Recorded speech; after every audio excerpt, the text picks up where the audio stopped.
Boa noite. Tudo bem com vocês? Amém? Hoje eu tenho uma novidade para vocês, viu? Eu gostaria de saber quem nos visita aqui essa noite. Faz assim com a mão. Amém. Louvado seja Deus. Amém, amém. Sejam todos bem-vindos. Vocês não poderiam estar em lugar melhor, porque vocês estão na casa de vocês. Essa é a casa de Deus, e se é de Deus também é nossa, pois somos seus filhos. A novidade que eu tenho para vocês aqui hoje tem os nomes das visitas aqui, né? Quem chegou depois, o nome não está aqui. Eu vou ser rápido, viu? Porque eu tenho aqui os pendrives com mais de 1000 músicas gospel adventista. Hoje não é sábado não, né? É fruto da BG Variedades e Barraca do Gil, né? Vendei meu peixe, né? Quem ganhar aqui ganhou, quem não ganhar vai lá e compra, viu? Tá bom? E pode fazer isso aqui? Não pode não, mas eu estou fazendo. Então eu vou sortear hoje uma Bíblia e um pendrive. Amanhã a mesma coisa e sexta-feira também, tá bom? Eu vou pegar um nome aqui e vamos ver quem é o sortudo ou a sortuda. O pendrive tem mais de 1000 músicas gospel e aquelas reflexões que eu costumo fazer no final, tá bom? Então, ó, Dayana, quem é Dayana? Ó, abençoada. Tu quer a Bíblia ou o pendrive? Muito bem. Qual das duas? Essa ou essa? E aqui, Cláudio? Azul? Essa aí? Pronto.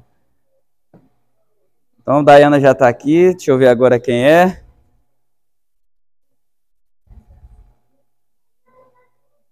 Solange. Quem é Solange? Tá com vergonha, minha irmã? Não faça isso não, pelo amor de Deus. Você quer o pendrive com música gospel ou quer a Bíblia? A Bíblia? Muito bem. Como as são iguais, não vai ter opção de escolha. Faça bom uso, que Deus abençoe, tá bom? Pronto, amanhã a visita que vier vai concorrer a mais brindes, ok? O irmão Val, guarda, por favor. Ok? Aqui os nomes, ó, amanhã são outros, né? Ou os mesmos. Pois é. Fico feliz de estar aqui mais uma vez e cada dia vai se aproximando o dia de vocês se verem livres de mim, tá bom? Eu sei que deve ter muitas pessoas com sono, cansado, mas optaram por estar aqui para ouvir a palavra do Senhor. Que Deus abençoe a vida de vocês, que verdadeiramente vocês possam estar guardando em seus corações o que vocês estão ouvindo aqui todas as noites e, sobretudo, que vocês possam colocar em prática. Amém? Hoje o tema da nossa mensagem é fortalecidos contra o medo. Eu quero convidar você a abrir sua Bíblia no livro de Êxodo, capítulo 3. Nós vamos falar um pouco sobre Moisés. A história de Moisés é uma história grande, né? Como de vários personagens da Bíblia. E é muito bom que você fique atento. Eu tenho certeza que os irmãos já conhecem de cor e salteado. Talvez algumas visitas também conhecem. Mas eu gosto de frisar bem alguns tópicos da mensagem para que você possa entender. Tá bom? E se você não quiser perder nada, você fica atento à introdução e posteriormente à leitura e à ênfase, à mensagem, ou seja, a aplicação da mensagem, tá bom? Vamos fechar os nossos olhos? Vamos nos conectar com o céu? Feche os seus olhos nesse momento. Senhor nosso Deus, nosso Pai Criador e Mantenedor, nós queremos te agradecer por mais esse dia que o Senhor nos presenteou. Obrigado porque estamos aqui reunidos entre irmãos para mais uma vez nos preenchermos da Tua Palavra. Eu quero te agradecer de forma especial pela vida de todos os nossos irmãos que estão aqui, que o Divino Espírito Santo possa encontrar morada em seus corações, que eles possam estar receptivos à Tua mensagem, Senhor. Que o Senhor possa usar o Teu servo conforme o Teu querer e a Tua vontade. Por favor, Pai, que as visitas que aqui estão, que não possa ficar simplesmente no ouvir. Que possa o Senhor Deus tomar suas decisões o quanto antes. Pois nós sabemos que os dias estão abreviados e logo, logo o teu filho irá voltar. E aquele que estiver preparado irá com ele para habitar nas mansões celestiais. E por isso eu te peço, Pai, em nome do teu filho, por favor, molda os corações que aqui se encontram. Que eles possam tirar o medo de suas vidas, a insegurança e tomar o quanto antes as suas decisões. Eu te peço, Pai, todas estas coisas, não porque merecemos, não porque há mérito nenhum em nós, mas porque confiamos e cremos no teu amor e na tua misericórdia.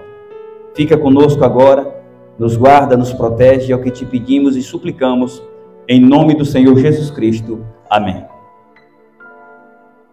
Amados, antes da leitura, eu quero comentar um pouco. O povo de Israel, todos nós sabemos que o povo de Israel foi uma nação escolhida por Deus para representá-lo diante do mundo. É igual hoje. Deus tem um povo que ele escolheu para representá-lo. Das visitas que aqui estão, quem já tomou estudo bíblico aqui? Com alguém aqui da igreja? Você já? Você também? A senhora também? Mas já tomou, conhece um pouco. Obviamente conhece. Então Deus separou um povo para que o representasse diante de todas as nações. Porque com a entrada do pecado, o ser humano se distanciou de Deus e começaram a cultuar demônios, ignoraram a soberania de Deus. E Deus levantou a partir de Abraão, depois Isaac e Jacó, o povo de Israel, para servir de exemplo.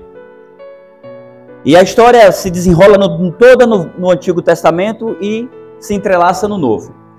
Mas um pouco da nossa história aqui vai falar sobre Moisés. Moisés, ele nasceu no Egito, quando justamente o povo de Israel, no caso a família de Jacó, que posteriormente teve o nome de Israel, foram morar no Egito por conta da escassez, da fome. E ali acharam comida, água. José estava lá sendo o governador do Egito, a história é bem conhecida. Eu não vou entrar muito, porque senão o tempo não permite. E a coisa estava boa e ali eles foram ficando. Mas tudo ali tinha um propósito de Deus. As nações que ficavam vizinhas do povo de Israel, como eu disse, eram nações pagãs. E Deus já estava lhes dando oportunidade para que eles os reconhecessem como Deus. E foi uma oportunidade grande. Foram 430 anos.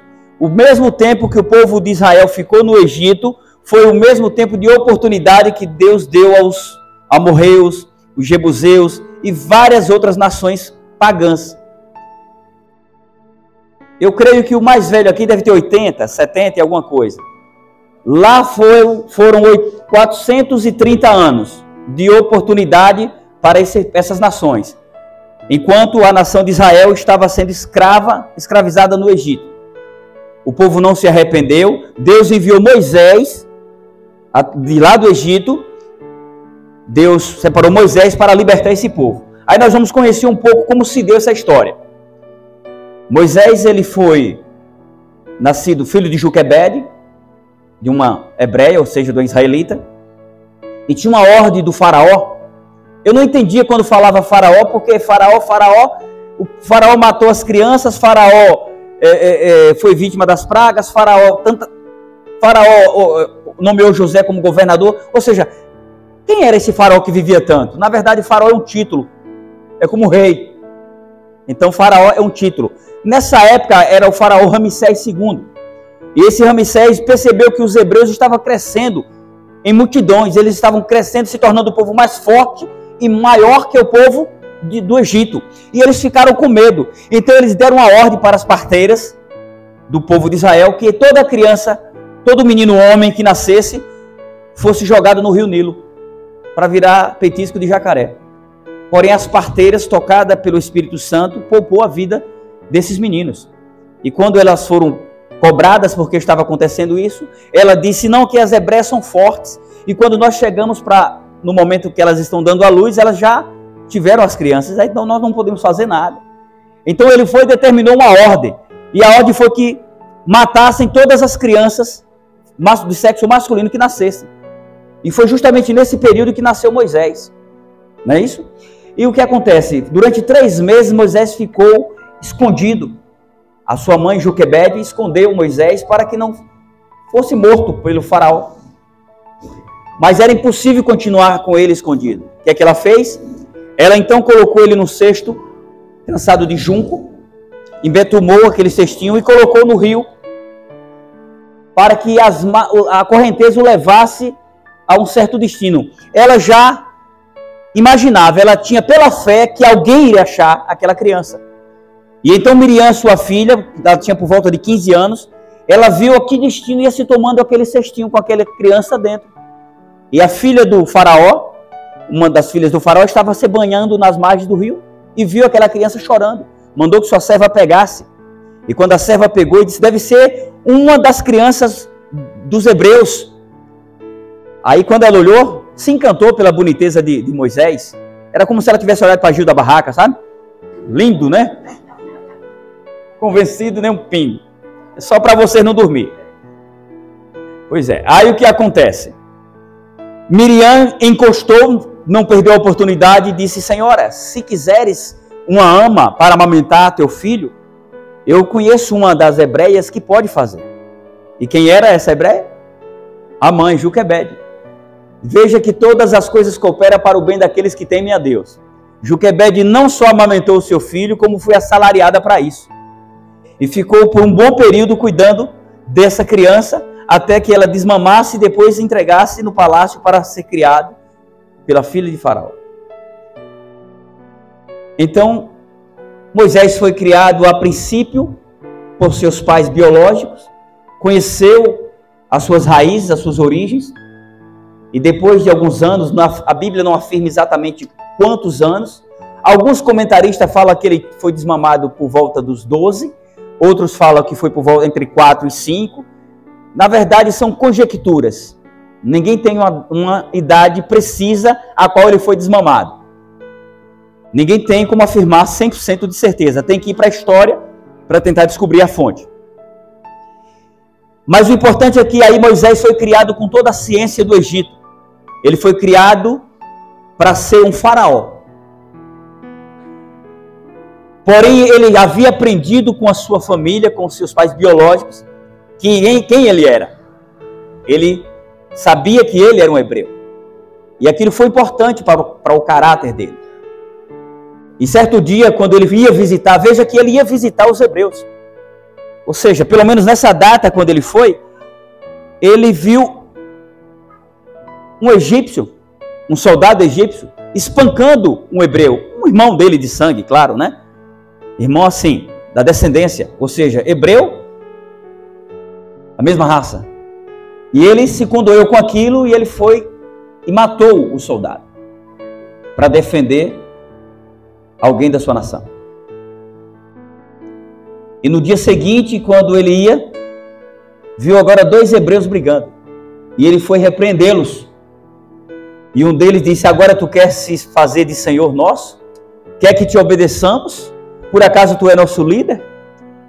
Ou vai fazer com a gente como fez com o soldado que mataste ontem e enterraste na areia? Aí ele percebeu que estava correndo risco. Ele fugiu.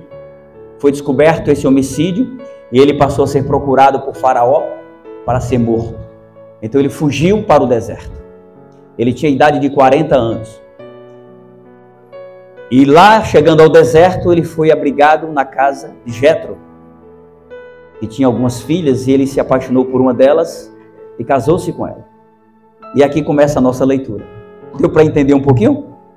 Quem quiser entender mais, leia a história.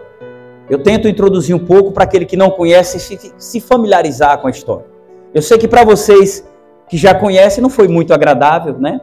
Mas para quem não conhece foi de grande valia, de grande utilidade. Então nós vamos agora começar a leitura a partir do versículo 1. Apacentava Moisés o rebanho de Jetro, seu sogro, sacerdote de Midian, e levando o rebanho para o lado ocidental do deserto, chegou ao monte de Deus, Horebe. Apareceu-lhe o anjo do Senhor numa chama de fogo, no meio de uma sarça. Moisés olhou e eis que a sarça ardia no fogo e a sarça não se queimava, não se consumia. Então disse consigo mesmo: irei para lá e verei essa grande maravilha, porque a sarça não se queima. O fogo estava na planta, no arbusto, mas não se queimava. Então ele foi ver de perto do que se tratava. Vendo o Senhor que ele se voltava para ver, Deus do meio da sarça o chamou e disse: Moisés, Moisés. Ele respondeu: eis-me aqui. Deus continuou: não te chegues para cá. Tira a sandália dos pés, porque o lugar em que estás é a terra santa. Disse mais: eu sou o Deus de teu pai, o Deus de Abraão, o Deus de Isaque e o Deus de Jacó. Moisés escondeu o rosto porque temeu olhar para Deus. Disse ainda o Senhor: certamente vi a aflição do meu povo, que está no Egito, e ouvi o seu clamor por causa dos seus exastores. Conheço-lhe o sofrimento, por isso desci a fim de livrá-lo da mão dos egípcios, e para fazê-lo subir daquela terra a uma terra boa e ampla, terra que emana leite e mel, o lugar do cananeu, do eteu, do amorreu, do ferezeu, do eveu e do jebuseu. Pois o clamor dos filhos de Israel chegou até mim, e também vejo a opressão com que os egípcios estão os oprimindo. Amados, como eu disse, o tema da nossa mensagem é fortalecidos contra o medo. O medo, ele está frequente em nossas vidas. Às vezes, eu era meio ousado e dizia: eu não tenho medo de nada. Falar a verdade, eu tenho medo de poucas coisas. Não quero me exaltar, não. Eu tenho medo de um susto. Aí é um susto. Mas se eu ver uma cobra e eu estiver vendo ela, eu pego ela. Eu pego uma rã, não pego uma cobra? Diferença grande, né, minha irmã? Mas o medo, ele pode nos proteger, pode nos preservar de infortúnios. O medo, na verdade, faz parte de nossas vidas. As nossas pálpebras, os nossos cílios, mostram que nós temos um sensor. Quando você vê alguma coisa vir em direção aos seus olhos, você automaticamente, involuntariamente, os seus cílios, as suas pálpebras fecham. É como se fosse uma proteção contra alguma coisa que venha, um cisco, alguma coisa que venha no olho, né? Então, o nosso corpo, ele já tem uma defesa. Enfim, nós já somos medrosos por natureza. Mas temos que ter cuidado com o medo, porque o medo que nos protege pode nos matar, pode nos privar de tomar grandes decisões. Você que nos visita, que talvez sente o desejo de um dia se batizar nessa igreja, de servir ao Senhor, você tem um medo. Eu sei que tem. Eu tinha. Eu tentava justificar o meu medo com desculpas esfarrapadas. Muitas pessoas têm afinidade com a igreja adventista do sétimo dia. Uma igreja organizada, eu acho bonita, uns louvores bonitos, povo organizado e tal. Mas tem que guardar o sábado. Aí você tem medo de passar por dificuldades por deixar de ganhar dinheiro no sábado. Por que eu falei você? Porque eu tinha. Mas eu não dizia que tinha medo. Eu dizia que não tinha necessidade de guardar o sábado, porque todo dia era dia. Para Deus todo dia é dia santo. Eu dizia isso. Justamente. Mas eu dizia para justificar o meu medo de não trabalhar no sábado e me prejudicar financeiramente. Muitas pessoas usam como defesa para justificar a sua desculpa, fica dizendo que todo dia é dia. Não é assim. Deus separou um povo para o representar. Separou um dia também como memorial da criação. Deus se cansa? Não. E por que ele descansou no sétimo dia?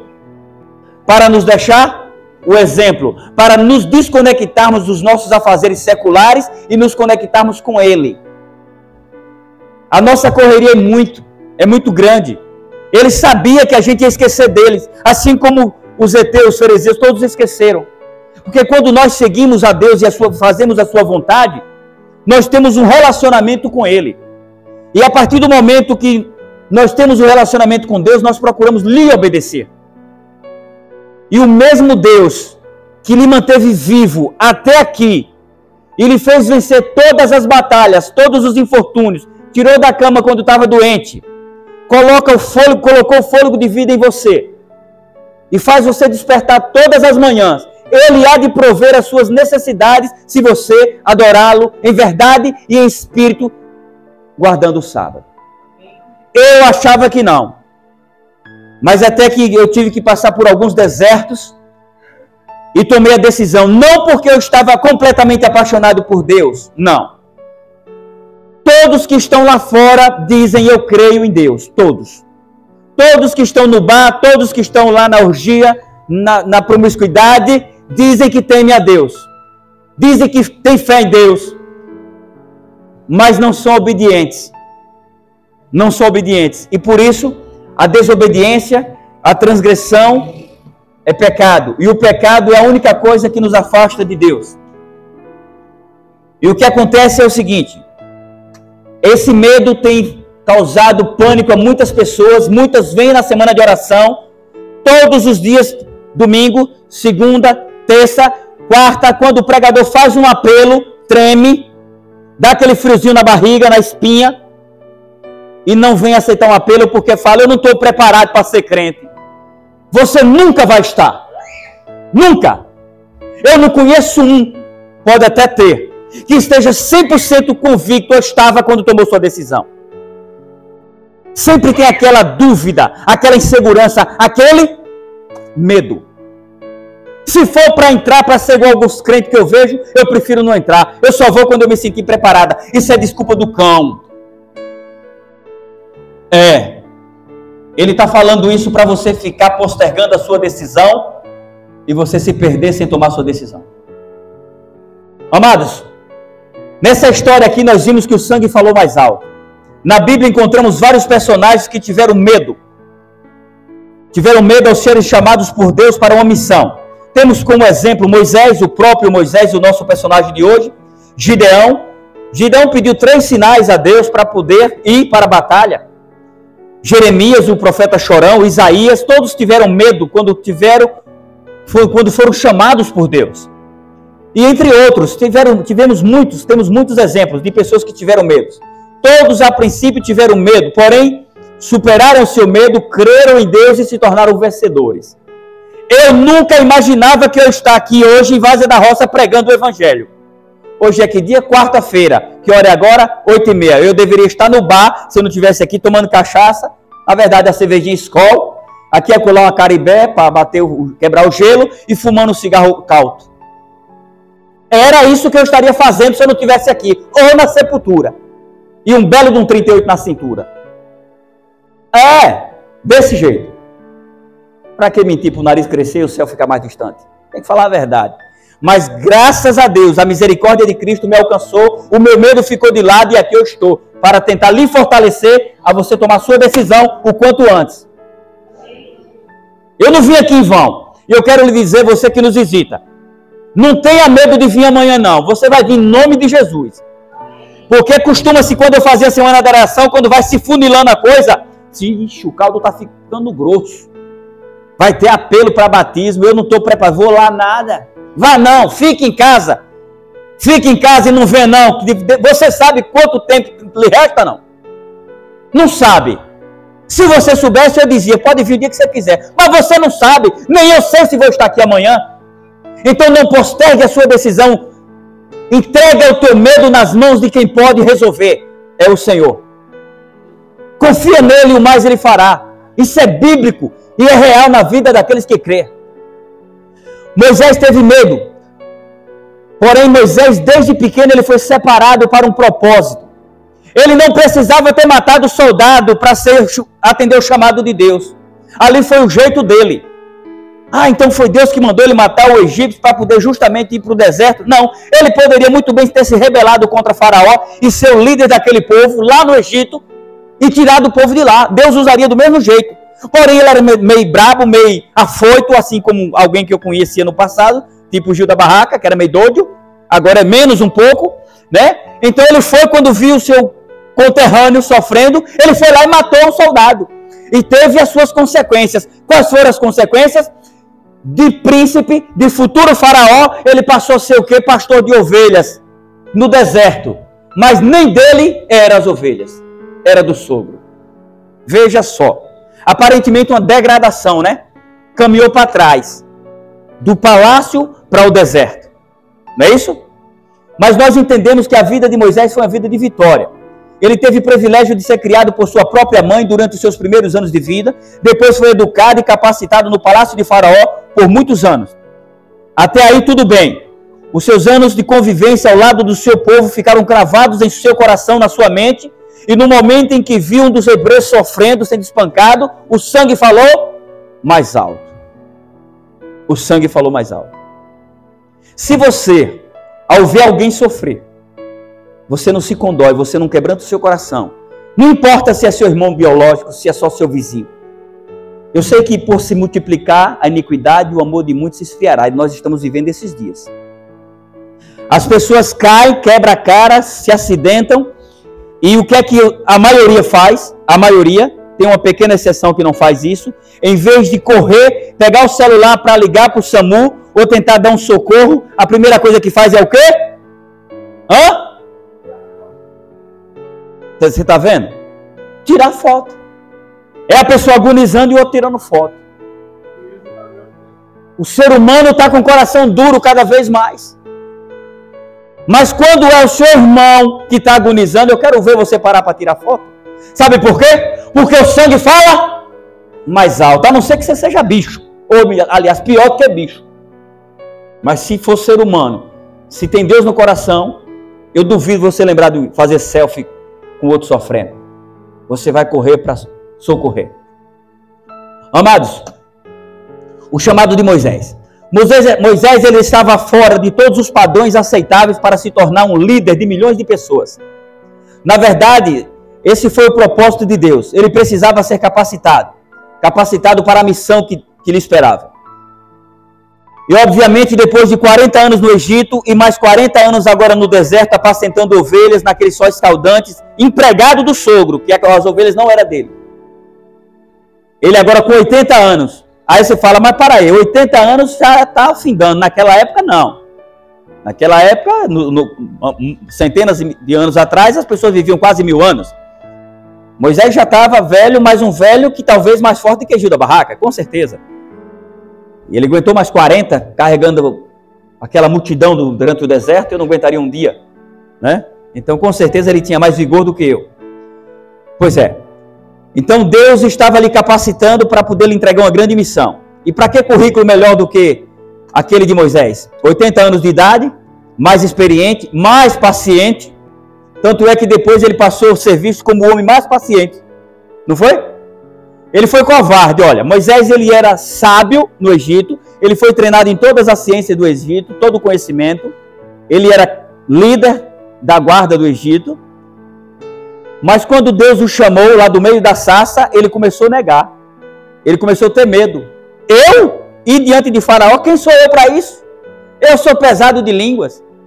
Na verdade ele não era, tinha 40 anos que ele não usava a língua como usava, mas continuava com vigor, ele tinha a eloquência. Só não estava colocando em prática. Mas o que fez ele dizer que era pesado de língua era o medo. E talvez o que vai fazer você não tomar a sua decisão é o medo. É o medo.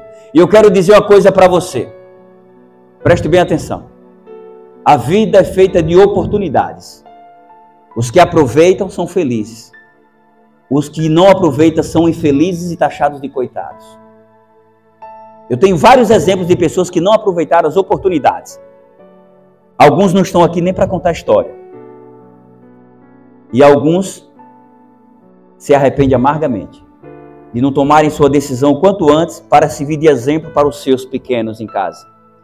E aí depois que os pequenos se afastam, eu ouvi uma história aqui em Vazia da Roça, quando eu estava pregando na Central, para você ver que eu estou falando até o local, para não pensar que é mentira. Até porque se você vir aqui para o púlpito Santo do Santo mentir, Você vai para o inferno. Pode ser o pregador que for, aqui não é lugar de mentira. Aliás, nem aqui, nem ali, nem acolá. É sim, sim, não, não. Que passa disso é maldição. E uma senhora no final do sermão me chamou e disse: irmão, o seu sermão falou comigo e me fez lembrar uma história. Uma conhecida minha tinha 2 filhos e eu os levei para a igreja quando pequeno, e quando chegou ela pegou um ar desgraçado e queria bater nos meninos e disse que preferia ver eles mortos do que ser adventista do 7º dia. Eu fiquei triste com aquilo, mas não os levei mais para a igreja. Eles foram crescendo, engrossando o cangote. Eu estou falando do meu jeito, né? Mas foi mais ou menos assim. E não quiseram conta com igreja nenhuma. Na verdade, a mãe, que não queria que eles frequentassem a igreja adventista, dizia que ele ia para a igreja a qual ela nasceu, né? Como de coisa que ela nasceu na igreja. Ela não nasceu na igreja, ela nasceu na cama, no hospital, na maternidade, em qualquer lugar, menos na igreja, né? Pode até alguém nascer na igreja, mas vocês estão entendendo o que eu quero dizer. Eu quero dizer que você não é lajedo para que não mude. Você tem decisão própria. Então não vá em conversa de A ou B dizendo: não, eu nasci assim, vou morrer assim. Isso é ignorância. E essa mãe disse que preferia ver os filhos mortos. Os filhos cresceram, não quis conta com Deus, o que aconteceu? Um foi morto pela polícia e o outro está num presídio, não sei aonde. É daqui de Vaz da Roça. Caso verídico, viu? Não é reflexão, não é verdade. Aproveitou a oportunidade? Não. Aí essa mãe hoje vive pedindo essa senhora para orar pelo filho que está vivo, para quando sair do presídio, entregar a vida dele ao Senhor. Se ela deixasse essa criança ir para a igreja e aceitar Jesus como seu Salvador, estavam mortos? Estava preso? Não. Estavam onde eu estou, ministrando a palavra, glorificando e exaltando a Deus. Cuidado com as suas decisões e as suas indecisões, o seu medo. O seu medo pode ser destruidor na vida da sua família. Amados, Deus permitiu que Moisés ficasse 40 anos no deserto, e era justamente isso que Deus queria. Queria nele dependência. O segredo do sucesso é dependermos de Deus. Assim como dependemos do ar que respiramos, dado por Ele, precisamos depender de Deus em tudo, minha irmã.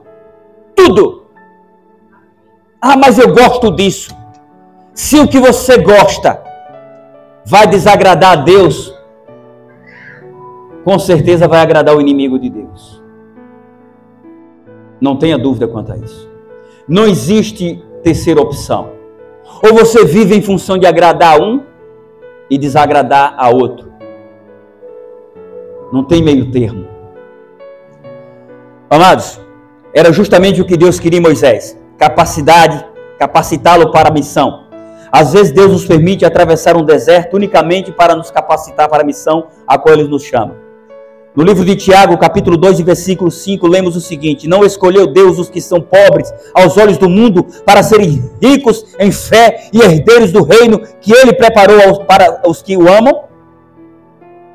Às vezes você pensa que a coisa está difícil e que você não vai resistir, e você até acha que Deus não está olhando para você. É porque você está indo longe demais e não está olhando para Deus. E Ele pode permitir que você caia no fundo do poço. Porque às vezes é de lá do fundo do poço que você tem que olhar para cima para enxergar a saída. E à medida que você procura a saída, você enxerga quem? Quem? Deus. Não espere descer ao fundo do poço para ter que enxergar Deus. Quem não vai pelo amor, tomara que vá pela dor, porque tem uns que nem vai. Tomara que vá pelo menos pela dor. Eu quase ia pela dor. E a minha luta agora é para permanecer. Mas como assim? Não é bom? Tu não está nos convidando? É bom. Mas é porque eu sou falho, eu sou medroso. Eu olho para o defeito do irmão, da irmã, do crente fofoqueiro, daquele crente que veio que não paga e está lá na igreja. Às vezes tem até oportunidade aqui, mas a liderança não sabe. Aí eu fico com raiva, com ranço de alguns pastores preguiçosos. Aí eu penso em sair. Mas aí eu vou sair e vou para onde? Pro bar de careca, tomar cerveja, fumar cigarro caldo? Voltar para a lama? Aí eu peço perdão a Deus por essa minha insegurança e continuo. E aqui estou, caindo, levantando, mas perseverando. E podem ter certeza, um dia eu terei a vitória. O livramento. Muitas vezes Deus nos leva por caminhos longos e difíceis em meio ao deserto, porque no deserto nos tornamos seus eternos dependentes. E é justamente ali que permitimos que Ele transforme o nosso caráter. O ser humano, ele é que nem ouro. É preciosa a vida do ser humano para Deus. Mas o ouro, quem conhece o ouro bruto aqui tirado do chão, sem nenhum trabalho de limpeza? Talvez alguém aqui conhece. Se você vê na rua, você que não conhece ouro, você chuta para lá ou bota numa baladeira para matar passarinho, num badog. Você não dá valor nenhum. Mas se você conhece, você leva ele para um especialista e ele vai derreter esse ouro, tirar as impurezas dele e ele vai se transformar em uma joia preciosa. Assim somos nós. Nós estamos cheios de borrões do pecado, manchados pelo pecado, com a nossa mente pecaminosa invadindo os nossos corações, desconfiando de todo mundo, inseguros, medrosos. Mas quando nós permitimos Deus agir em nossas vidas, na pessoa do Espírito Santo, essas borras vai saindo e o que vai ficando é ouro precioso, é joia preciosa, na qual as pessoas vão olhar para nós e vão enxergar o reflexo de Deus. Mas é preciso permitir. Você sozinho não consegue. Você precisa permitir. E permitir é tomar sua decisão. Permitir é congregar. Permitir não é dizer eu sou crente, mas sou em casa. Isso é egoísmo. Eu até já falei aqui essa semana. Alguns dizem eu posso aceitar Jesus, mas eu não vou para a igreja. Tem muita gente hipócrita. Eu vou ficar em casa mesmo. Isso é egoísmo. A tua presença na igreja fortalece as pessoas. Fortalece até a vizinha que está pensando em tomar decisão. Como é teu nome? O seu. Rita. Nita. Rita. Ita. Aí é um apelido. Não é o nome, né? Irmã Ita. Pronto, tá bom, Ita. No dia, você já foi crente, não já? Você ainda é. Mas você vai voltar em nome de Jesus. No dia que eu lhe vi, eu bati o olho e falei, viu? Vai voltar. Sabe por quê? Porque não é você que manda na sua vida, é Deus. Pode ter certeza. E não é eu, é Deus. A sua decisão fortalece... Você é o que dela? Filha? A sua decisão vai fortalecer a dela. A sua decisão vai fortalecer a sua vizinha, o seu vizinho, o seu neto, o seu filho, as pessoas que lhe conhecem. Por que ela voltou? Porque ela viu que não valeu a pena se afastar dos caminhos do Senhor. Ela viu que não foi nada lucrativo. Nem na moral, nem na parte física, nem na parte social e principalmente, sobretudo, na parte espiritual. Então a sua decisão vai derrotar Satanás na sua vida e na vida de muitas pessoas. Agora o segredo é olhar para Cristo, porque a sua insegurança é entrar de volta na igreja. O seu medo é esse. Mas quando você entrar aqui dentro, Satanás agora vai tentar lhe derrubar aqui dentro mesmo. É assim, ele não jogou a toalha. Enquanto vivermos aqui nessa terra, seremos tentados por ele, dentro ou fora da igreja. Só que dentro somos mais fortes, porque estamos tentando estar na presença de Deus, nos fortalecendo e fortalecendo pessoas. Amados, Moisés se permitiu ser usado por Deus e Deus operou grandes milagres através da vida dele, assim como vai operar na vida de pessoas através da sua vida. Talvez alguém aqui com um problema em sua vida, problema que está lhe causando medo, angústia, insegurança, insônia. Você sabia que o maior medicamento que vende hoje nas farmácias, pode perguntar a qualquer farmacêutico, aliás não, pode ir lá no dicionário dos burros lá, o qual eu procuro direto no Google. Ali chama dicionário dos burros, né? O pessoal fala. Eu vou lá direto. Se é dos burros, é meu também. É mais fácil de procurar. No dicionário, no Aurélio, você tem que ir lá pela ordem, pela letra, né? Trabalho danado, uma dificuldade danada. No Google, não. Você, se não quiser escrever, você só fala. O que significa tal coisa? Aí a mocinha lá já responde. Então, isso é bom demais. Facilitou o trem. Aí, o que acontece? Eu quero lhe dizer uma coisa. O medicamento que mais vende hoje nas farmácias é o antidepressivo. Vende mais do que analgésico. Sabia disso? A cada 10 pessoas, 8 usa antidepressivo. Remédio para ansiedade. E remédio para dormir. Sabe o que é isso? Medo do amanhã. Medo do filho que saiu e não sabe se vai chegar. Insegurança pela condição financeira. Insegurança pelo que está por vir. Quando você confia piamente em Deus, quando você entrega o teu caminho ao Senhor, de todo o teu coração, essa angústia vai diminuindo. Essa insônia vai sumindo. Não vai ser rápido, viu? Não é assim no estalar de dedos. É preciso entregar. Aí você fala, mas Gil, você está mentindo. Esse pregador está mentindo. Eu sou crente há 30, 40 anos e eu não estou conseguindo dormir. Ô minha irmã, eu não sei nem quem é você. Você é crente mesmo? Você confia ao Senhor a tua felicidade? Assim como confia as tuas dificuldades? Porque o que tem de crente que só lembra de Deus quando a coisa está ruim, quando meu pé está doendo, é um monte. Mas quando a coisa está boa, Deus é o pneu de estepe. Só é lembrado quando o outro esvazia. Cuidado, pode chegar lá e o estepe não está. Aí por isso que tem muitos que estão dentro da igreja e não conseguem dormir, a insônia está batendo, a depressão está absurdo. Por quê? Porque fica fixando os seus olhos nesse mundo, nas coisas transitórias desse mundo. Você precisa ter fé, crente. Persevera. Deus não mudou. O Deus que usou Moisés para fazer maravilhas e grandes milagres, Ele continua em vigor. Ele não caducou. Ele está em vigor, está em ação. Tudo que você precisa fazer é crer. Porém, quem crê, obedece. Quem crê, se joga nos braços do Senhor. Amados, quando você crê piamente em Deus, e você o busca em verdade e em espírito, Ele vai fazer muitos milagres na sua vida, e na vida de pessoas, começando pelos da própria família. Eu lhe digo por mim mesmo. Você só precisa crer. Creia, aceite e deixe Deus te usar. Deixa o medo de lado. A tua família precisa de você. Pessoas da tua rua precisam de você. Você precisa se consagrar a Deus. Você precisa se permitir ser usada e usado por Deus.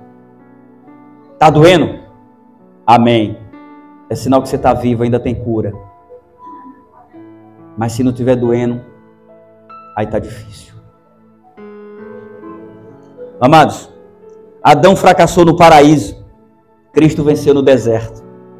Por isso eu lhe digo, não desanime por conta do deserto que você está atravessando. Apenas confie no Senhor. Se jogue nos braços do Senhor. Confie nele e o mais Ele fará na tua vida. A irmã ainda vai cantar? Vai? Pode se preparar, irmão. Pode aguardar aqui que eu já lhe passo a oportunidade. A irmã vai cantar. Antes eu quero fazer uma reflexão para você aqui. Eu quero dizer que você reflita nessa reflexão de hoje. Eu quero que você entenda se realmente você está fazendo a sua parte. Se você está se dedicando para que Deus opere milagres na sua vida. Existe uma história que conta de um monge, um sábio, que ele ia passando por uma região que tinha chovido muito. E nessa região, ao passar de carro, um homem ele atolou. E ele estava com o carro atolado. E ele era crente, viu? Ele se dizia confiar em Deus. O carro lá atolado que cobriu os pneus de lama.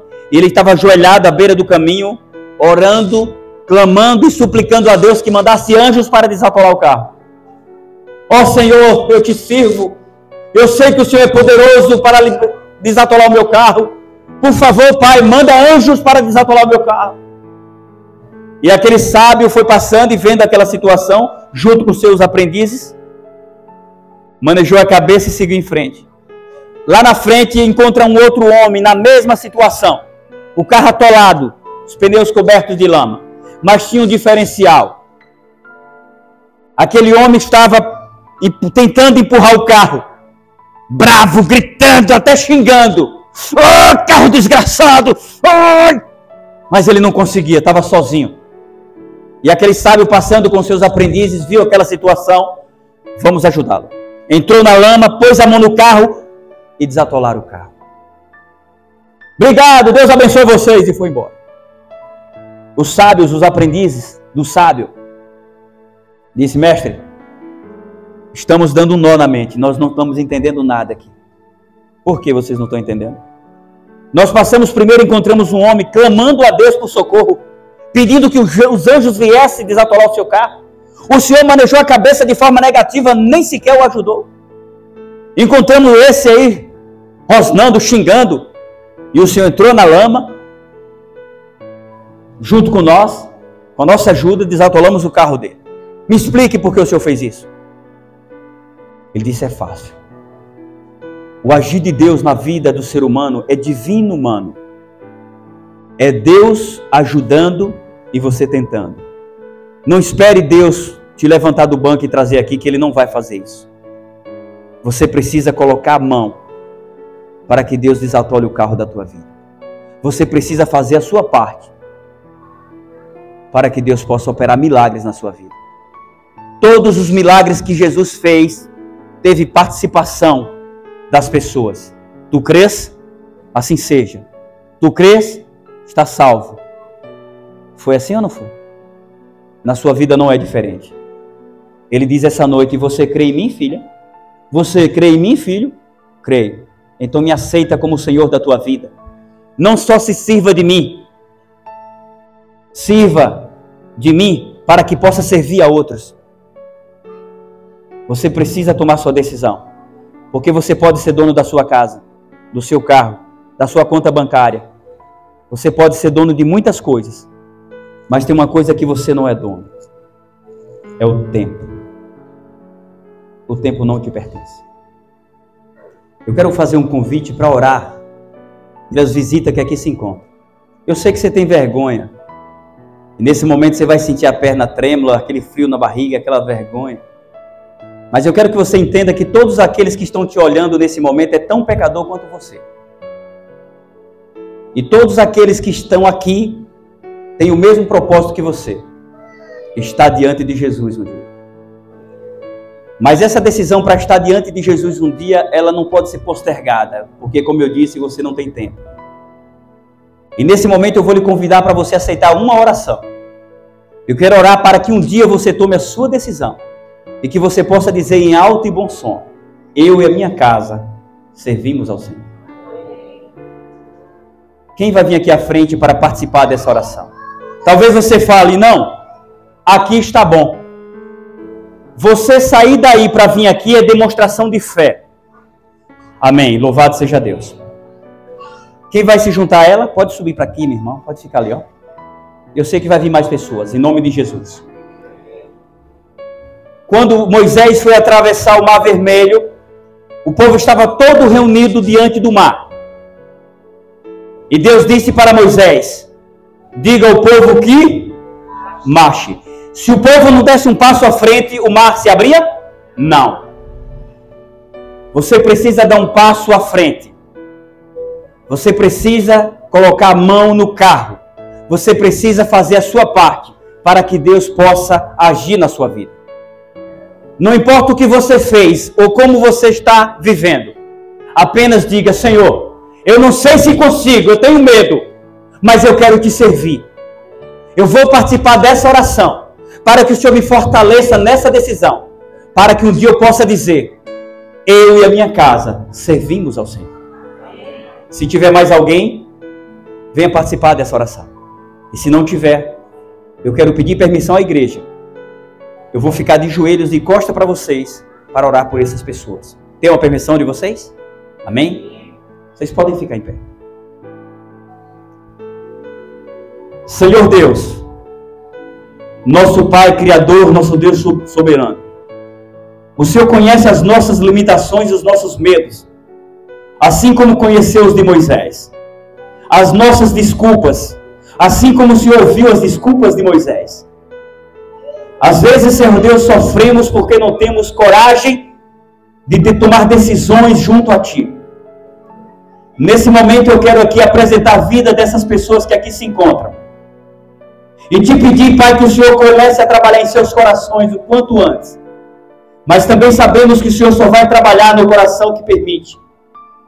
E por isso eu te peço, Pai, em nome do teu Filho Jesus Cristo, entra com providência nesses corações e nessas vidas, para que todos que aqui estão possam se tornar canal de bênçãos na vida das pessoas, de todos que estiverem ao seu redor. Eu te peço, Pai, que o Senhor os guarde, que o Senhor os purifique e molde os seus corações conforme a tua vontade. Eu te peço por toda essa igreja, por todos que aqui se fazem presente, que o teu Santo Espírito possa encontrar guarida em seus corações. Por favor, Pai, nos capacita para o céu, ainda que não tenhamos ainda a decisão, como muitos ainda estão em dúvida. Repreende essa dúvida, Pai, porque sabemos que essa dúvida, essa insegurança não te pertence. Sabemos que nenhum de nós, em momento algum, iremos ter 100% de certeza das nossas decisões. E por isso, Pai, eu te entrego nas tuas mãos todas essas pessoas que aqui estão, para que elas possam, Senhor Deus, confiar em Ti, para que elas não confiem em si próprio, mas que possam depositar suas confianças, a sua confiança em Ti, Senhor. Por favor, Pai, que verdadeiramente elas possam Te aceitar como Senhor de suas vidas. Eu te peço que os guarde e os proteja, que o Senhor possa nos dar uma noite de paz, sobre os Teus paternais cuidados, e que o Senhor nos desperte para viver mais um dia amanhã, se assim for da Tua vontade, e que logo mais à noite o Senhor nos traga de volta aqui à Tua casa, convictos de que tomamos a nossa decisão para Te servir, para continuar Te servindo, mesmo caindo e tropeçando, mas sabendo que o Senhor está com a mão erguida para nos levantar, para nos colocar de pé e marcharmos em direção à Canaã celestial. Eu te peço que o Senhor os guarde, as proteja e as livre do mal. Tudo isso eu te peço e te agradeço em nome do Senhor Jesus Cristo. Amém. Podem sentar. Que Deus abençoe vocês.